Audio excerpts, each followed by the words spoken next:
नमस्कार, बहुत स्वागत है आपका। मैं हूं आपके साथ सुमित शर्मा। ग्वालियर से इस वक्त की बड़ी खबर है। ब्लास्टिंग से पत्थर खदान पर बड़ा हादसा हो गया। डंपर के आगे पत्थर गिरने से परखच्चे उड़ गए हैं। डंपर के चालक की घटनास्थल पर ही मौत हो गई है। क्रेशर संचालक ने मामले को दबाने की कोशिश की है। परिजन के विरोध पर पुलिस ने मामला दर्ज कर लिया है।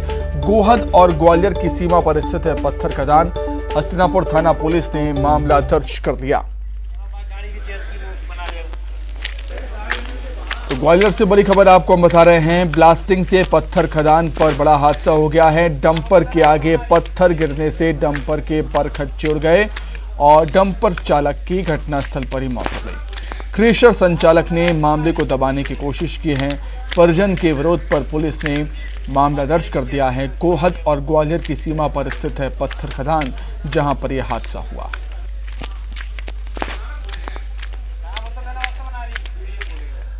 वहीं जबलपुर में हिट एंड रन का केस सामने आया है। स्कूटर सवार पिता और बच्चों को जीप ने टक्कर मार दी। टक्कर के बाद काफी दूर तक घिसटते गए पिता और बच्चे।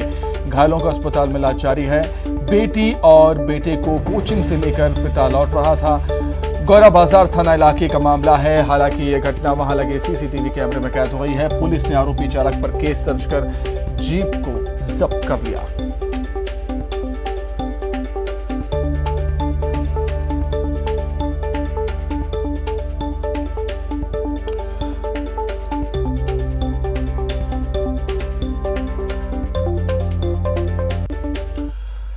वहीं इंदौर में मामूली बात पर विवाद हो गया और बड़े भाई ने छोटे भाई की हत्या कर दी। वॉशरूम यूज करने की बात पर दोनों भाइयों में विवाद हो गया था। दोनों भाइयों के बीच विवाद इतना बढ़ा कि बड़े भाई ने लाठी से पीट कर छोटे भाई को मार डाला। सदर बाजार थाना क्षेत्र का ये पूरा मामला।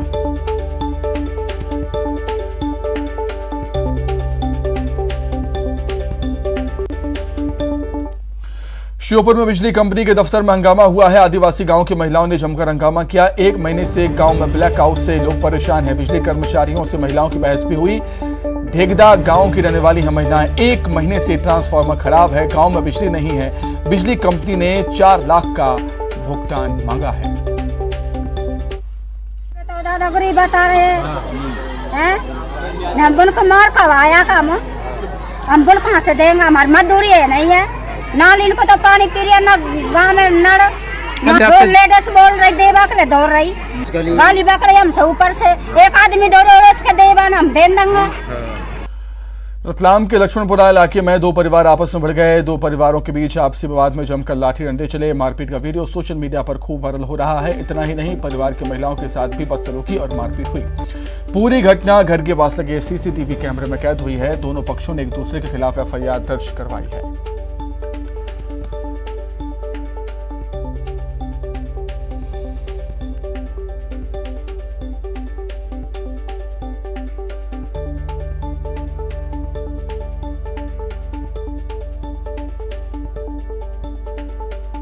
अंतर्गत रतलाम में एक लड़ाई झगड़े की सूचना प्राप्त हुई थी। उसमें एक पक्ष ने वीडियो भी उपलब्ध कराया था। सीसीटीवी फुटेज के आधार पर उसमें देखने पर 2 पक्षों में लड़ाई झगड़ा हुआ है और इसमें देखने पर जो समझ में आया है कि जिन लोगों ने इसमें डंडे का बैट का उपयोग किया है उन पर एफआईआर के लिए भी निर्देशित किया गया था। इनफैक्ट उस दिन दोनों पक्षों के द्वारा एक दूसरे के खिलाफ एफआईआर कराई गई है।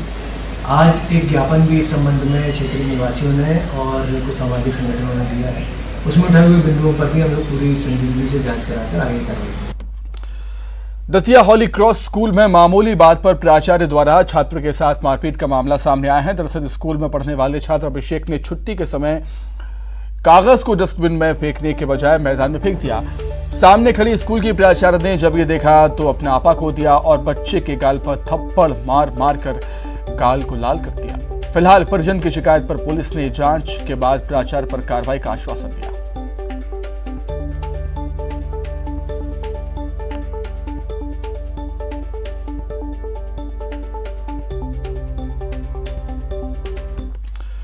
लापरवाह अधिकारियों के खिलाफ सीएम शिवराज फिर एक्शन में दिखे। रायसेन में मंच से ही सीएम शिवराज ने अफसरों को चेतावनी दी और कहा कि एमपी में लापरवाही नहीं चलेगी। सीएम शिवराज सिंह चौहान ने रायसेन में आज संबल योजना के हितग्राहियों को बड़ी सौगात दी। इसका लाभ कुल 15,948 लाभार्थियों को मिला।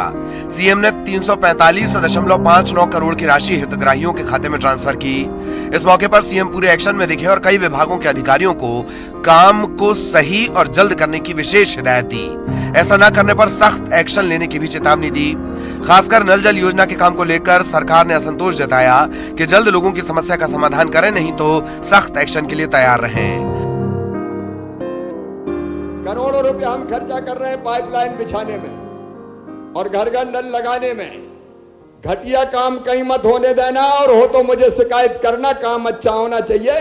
मैं सीधा कह रहा हूं, मेरे पास आवेदन नहीं आने चाहिए। अगर जिले में ठीक काम होगा तो मेरे पास आवेदन काहे को देंगे। अगर कोई करे तो मुझे खबर कर देना, बुलडोजर चलाऊंगा सीधे, ब्लैक होने ही नहीं देंगे किसी भी कीमत। एक तो चोरी होना नहीं चाहिए। चोरी होने का मतलब चोरों को पुलिस का डर नहीं है, और डर ऐसा होना चाहिए कि चोरी करने वाले कांप जाएं कि छोड़ेगी नहीं पुलिस। और इसलिए सख्त करो। कोई टीआई फीआई अगर ढीला ढाला बदल दो। अगर कोई अवैध शराब बेचता है तबाह कर दो, कोई छोड़ने की जरूरत नहीं है उसको। दारू पी के गदर मचाए और बहनों की जिंदगी से खिलवाड़ करे, ये मध्य प्रदेश की धरती पर मैं किसी भी कीमत पर नहीं होने दूंगा। इतना ही नहीं, सीएम ने खाद की कालाबाजारी करने वालों पर बुलडोजर चलाने की चेतावनी दी और नशे के कारोबार पर अधिकारियों को कड़ा प्रहार करने के निर्देश दिए। ग्वालियर में 16 अक्टूबर को नए एयरपोर्ट का शिलान्यास कार्यक्रम होगा। कार्यक्रम की तैयारियों का जायजा लेने के लिए केंद्रीय मंत्री सिंधिया ग्वालियर पहुंचे। ग्वालियर में सिंधिया एयरपोर्ट शिलान्यास कार्यक्रम की तैयारियों का जायजा लेंगे। मीडिया से बातचीत करते हुए मंत्री सिंधिया ने कहा कि 16 अक्टूबर का दिन ग्वालियर के लिए ऐतिहासिक दिन होगा। ग्वालियर के लिए एक भव्य कार्यक्रम होगा। ग्वालियर को हम देश के साथ जोड़ रहे हैं। प्रधानमंत्री, गृहमंत्री नड्डा जी और शिवराज जी की सोच के आधार पर नागरिक उड्डयन मंत्रालय ने ग्वालियर को एक बड़ी सौगात दी है।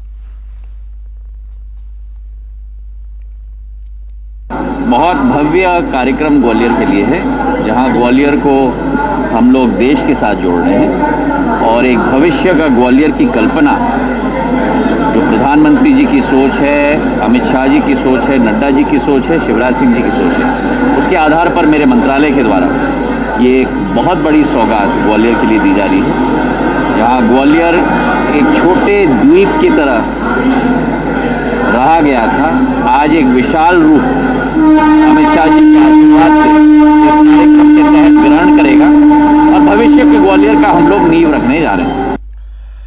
2023 के विधानसभा चुनाव से पहले सरकार के मेट्रो चलाने की तैयारियों को झटका लग सकता है, क्योंकि पूर्व लोकसभा स्पीकर सुमित्रा महाजन ने नगरीय विकास विभाग को पत्र लिखकर राजवाड़ा हेरिटेज एरिया से मेट्रो को दूर करने की बात कही और इसे लेकर अब सियासी बवाल भी शुरू हो गया।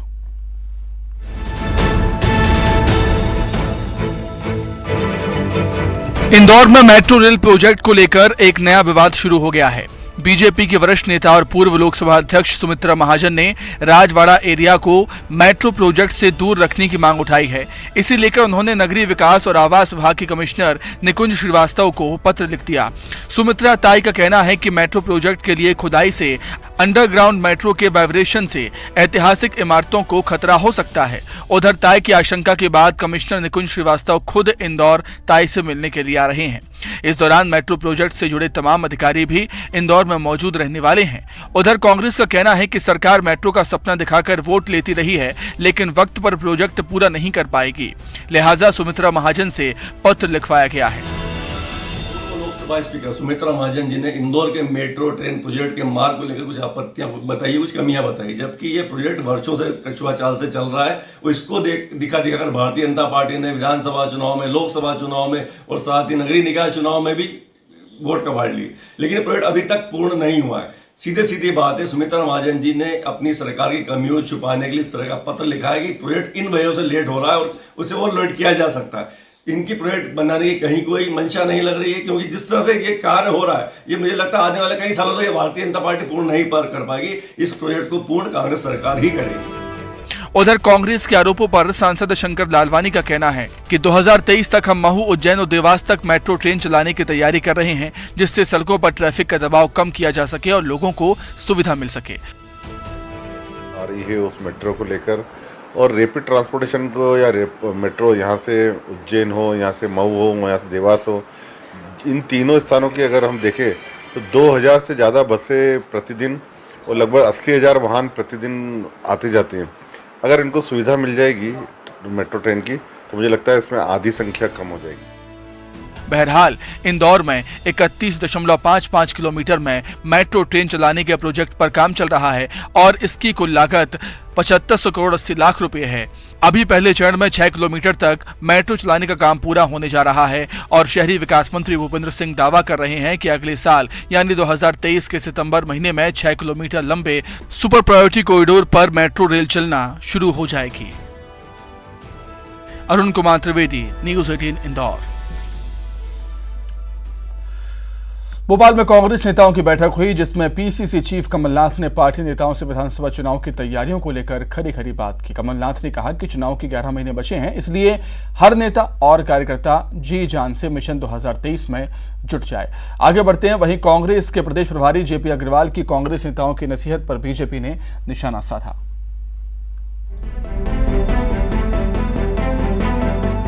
एमपी में विधानसभा चुनाव के लिए भले ही अभी करीब 1 साल का वक्त बचा हो, लेकिन कांग्रेस ने अभी से विधानसभा चुनाव की तैयारी तेज कर दी है। कांग्रेस में बैठकों का दौर जारी है। भोपाल में भी पीसीसी चीफ कमलनाथ की अगुवाई में नेताओं की बैठक हुई।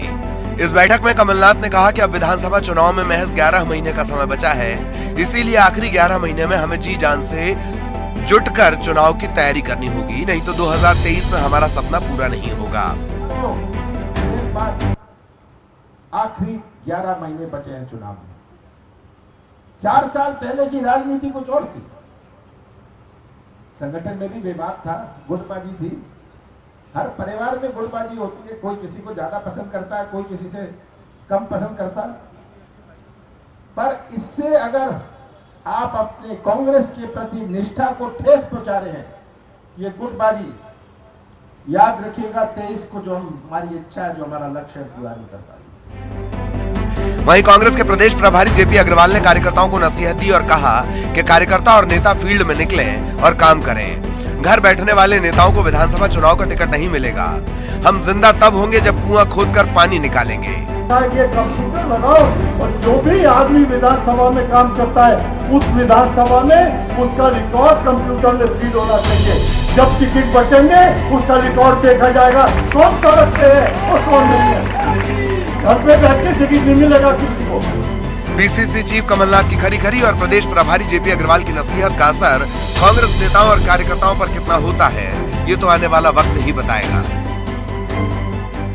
क्योंकि उन्होंने काम किया होता तो ये प्रश्न खड़ा नहीं होता। ये प्रश्न खड़ा है, इसका मतलब ये है कि उनको बहुत बारीकी से दूरबीन लगा करके ढूंढना पड़ेगा कि आप बताइए 5 साल में क्या किया है। क्योंकि कांग्रेस पार्टी का कार्यकर्ता आराम पसंद कार्यकर्ता है, इसलिए वो संघर्ष कर नहीं सकता। इसलिए जेपी अग्रवाल साहब को बड़ी कठिनाई आएगी 230 लोग चुनने में, जिसकी बुनियाद ही गुटबाजी पर रखी गई हो, जो गुटों और छत्रपों में बटी हुई हो कि महाकौशल कौन देखेगा, मध्य प्रदेश का मध्य कौन देखेगा, महाकौशल कौन देखेगा, मालवांचल कौन देखेगा। जो गुटों में बटी हुई पार्टी हो, आज वो कह रहे हैं कि गुटबाजी से दूर हो गए। उनका मूल तो समाप्त हो ही नहीं सकता। गुटबाजी में लिप्त सदैव रहते हैं और छत्रपों के बीच में बटी हुई पार्टी रहती है। मध्य प्रदेश में श्योपुर से कांग्रेस विधायक बाबू जंडेल ने एक बयान से सियासी हलचल तेज कर दी है। फसल नुकसान के मुआवजे पर बीजेपी सरकार का विरोध कर रहे जंडेल ने बयान दिया कि वो श्योपुर में सीएम शिवराज सिंह चौहान को आने नहीं देंगे। अब कांग्रेस विधायक का ये बयान सोशल मीडिया पर काफी वायरल हो रहा है। बयान के विरोध में बीजेपी के मंत्री गोविंद सिंह राजपूत ने कहा है कि अगर ऐसी बयानबाजी होगी तो कल को बीजेपी के विधायक भी कहेंगे कि वो कमलनाथ को अपनी विधानसभा में नहीं आने देंगे। मैंने आंदोलन भी कर लिया, मैंने मेरी आंखों से सर्वे भी कर लिया।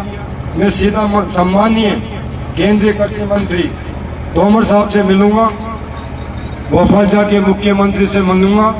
ये ड्रामा नहीं चलेगा। अगर ये भ्रष्टाचार मची तो मैं तुमको श्योपुर में नहीं आने दूंगा, जूता की माला पहना के बेचूंगा। श्योपुर के कांग्रेस विधायक ने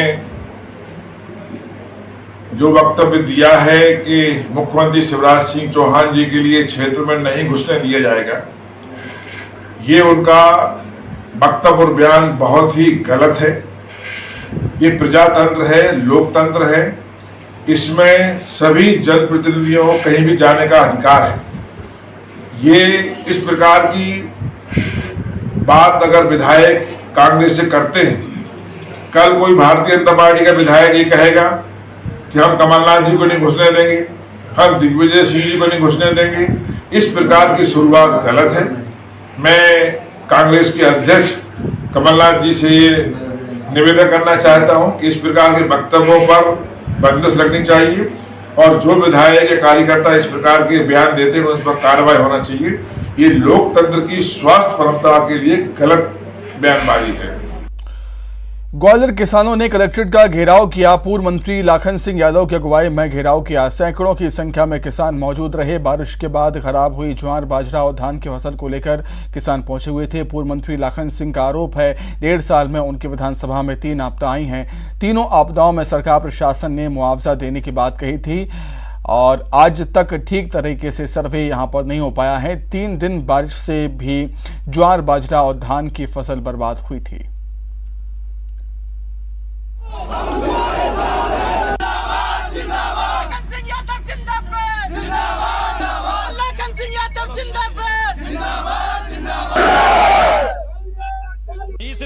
तीसरी आपदा अभी 3 दिन पहले आई।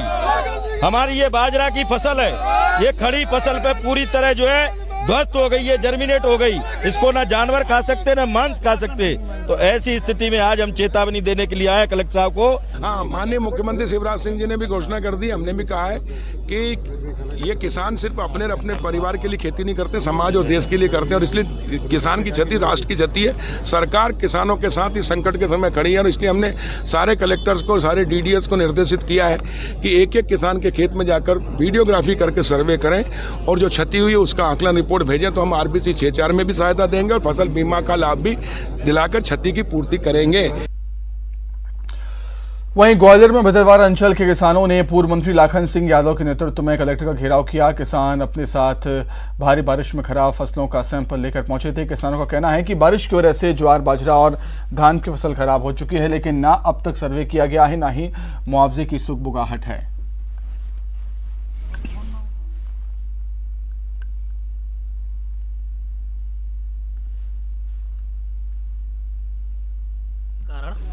हमारे यहाँ की धान पूरी ऐसी हालत हो गई है, गिर गई है और नुकसान बहुत ज़्यादा है किसानों को।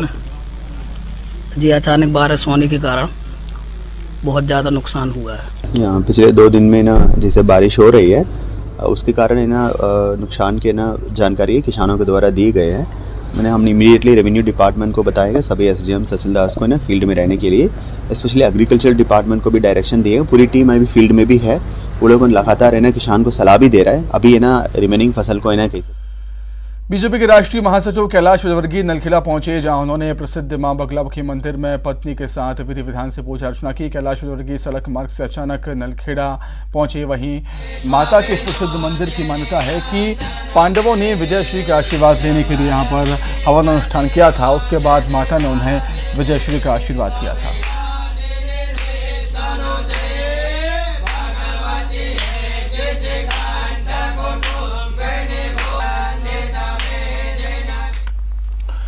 सीएम के नशा मुक्ति के निर्देश के बाद खरगोन जिले में पुलिस लगातार एक्शन में है। ऑपरेशन नशा मुक्ति को लेकर पुलिस ने मोमदिया गांव में गांजे की बड़ी खेती का पर्दाफाश किया। यहां कपास की फसल के बीच में करीब 200 से अधिक गांजे के पौधों को जब्त किया है। जब्त गांजे के पौधों की कीमत करीब 20 लाख रुपए से अधिक बताई जा रही है। एसपी धर्मवीर सिंह की स्पेशल टीम ने मोमदिया गांव में खेत में दबिश दी और कार्रवाई की।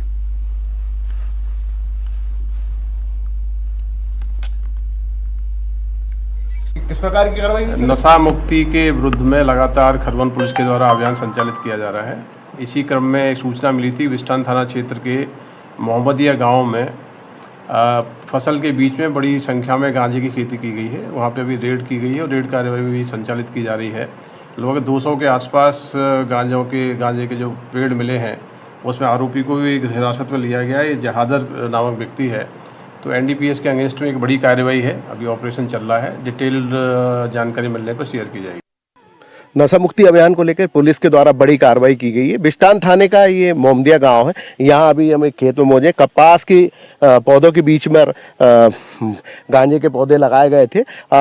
जिस प्रकार से मुख्यमंत्री शिवराज सिंह चौहान के द्वारा नशा मुक्ति को लेकर जो निर्देश दिए गए, उसके तहत पुलिस और प्रशासन जो है पूरी तरीके से एक्शन मोड पे अलर्ट है और लगातार गांजे की जो इस प्रकार की खेती है उसको ध्वस्त किया जा रहा है। करीब 20 लाख रुपए से अधिक के 200 से अधिक पौधे बताए जा रहे हैं और लगातार पुलिस के द्वारा कार्रवाई की जा रही है। आप देख सकते हैं मेरे पीछे किस प्रकार से ये पौधे हैं और पौधों में कपास का ये पौधा होता है, उसके बीच में ये गांजा लगाया गया था। नहीं तो कुल मिलाकर ये कहा जा सकता है कि जो सरकार के द्वारा या मुख्यमंत्री के द्वारा नशा मुक्ति को लेकर जो शुरुआत की गई है, उसके बाद प्रशासन के द्वारा लगातार कार्रवाइयां की जा रही है। हमारे साथ यहाँ पर कुछ पुलिसकर्मी मौजूद है। क्या ये काय की खेती है, किस प्रकार से लगा हुआ था ये कपास के बीच में इसको गांजा बताते हैं। अच्छा। अब इसकी जानकारी पत्ती 3-4 पत्तियों की रहता है। इसको ये बताते हैं कि ये गांजा का पेड़ है। अच्छा। इसको लाइब्रेरी में कितने पौधे होंगे अंदाजे? करीब 100-150 पौधे होंगे। अच्छा। अभी देखा नहीं है तो क्लियर आंकड़ा नहीं बता सकते।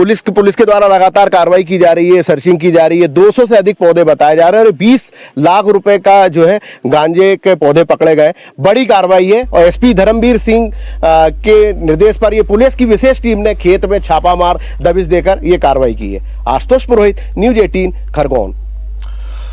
ग्वालियर में बीएसएफ टेकनपुर ने आंसू गैस इकाई के हथियारों की प्रदर्शनी लगाई। प्रदर्शनी में खासतौर पर उन हथियारों का प्रदर्शन किया गया जिनका प्रयोग केंद्रीय सशस्त्र बल और राज्य पुलिस बल द्वारा कानून व्यवस्था बनाए रखने के लिए किया जाता है।